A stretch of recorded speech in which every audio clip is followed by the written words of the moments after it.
संवेदनशील थे, आदिवासी प्राकृतिक मूल्य थे, प्राकृतिक मूल्यों को जतन करते थे, सामूहिक भावना साथ में रखते थे, सहकारी भावना रहती थी। और हमारी संस्कृति, हमारी परंपरा, हमारी विधि, जो भी हमारी मरण विधि है, लग्न विधि है, हमारी जन्म की विधि है, सभी हमारे आदिवासी की अलग है। हम प्रकृति के साथ में रहने वाले लोग हैं, हम धर्मों को भी हमारी संस्कृति में मानने वाले लोग हैं।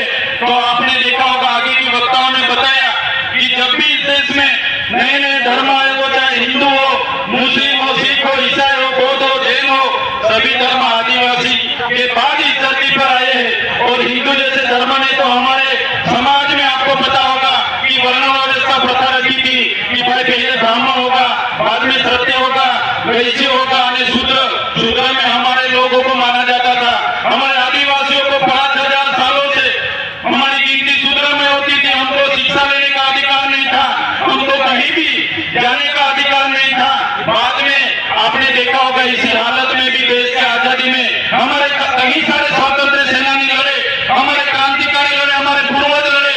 वो चाहे बिरसा मुंडा जी हो, वो चाहे खाद्य नायक हो, वो चाहे काट्या नायक हो, वो चाहे तिलका मांझी हो, झलकारी बाई हो, सभी आज हमारे पूर्वजों के मन से मैं याद करता हूँ। और साथ ही साथ में गुरु गोविंद जी हो, या दलवाड़ा की क्रांति हो, या रूप सिंह नायक हो, सभी का एक सपना था कि जब भी आदिवासी को स्वतंत्रता मिले तो आदिवासी स्वावलंबी होना चाहिए, आदिवासी स्वतंत्र होना चाहिए और आदिवासी का जीवन शोषण मुक्त होना चाहिए। लेकिन देश की आजादी के बाद भी जो सभ्य संस्कृति के लोग जो शासन में आए, जब भी अपने समाज को जो शुद्ध संस्कृत मानने वाले लोग आज देश के शासन में आए, देश में संविधान लागू हुआ। संविधान का आमुख कहता है कि ये देश का संविधान, हम भारत के लोग ये देश के संविधान के तहत हमारे देश के लोगों को हम समानता, स्वतंत्रता और बंधुता देते हैं। लेकिन आज भी आदिवासी को समानता नहीं मिली, आज भी आदिवासी को स्वतंत्रता नहीं मिली, आज भी आदिवासी को दूसरी कास्ट में बंधुता नहीं मिली।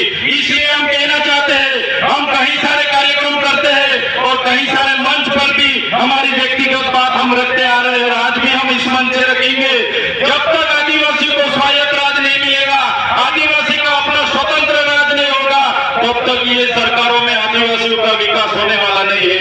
हमको तीनों और चारों राज्यों, वो चाहे मध्य प्रदेश हो, महाराष्ट्र हो, गुजरात हो, राजस्थान हो, सभी नेतागण यहाँ बैठे हैं, सभी बुद्धिजीवी लोग यहाँ बैठे, कर्मचारीगण यहाँ बैठे। मैं मेरी व्यक्तिगत तौर पे से एक बात रखना चाहता हूँ, हमको आने वाले दिनों में हमारा जो भील प्रदेश था उसको लेने के लिए हमें आवाज उठाना पड़ेगा। हमको भील प्रदेश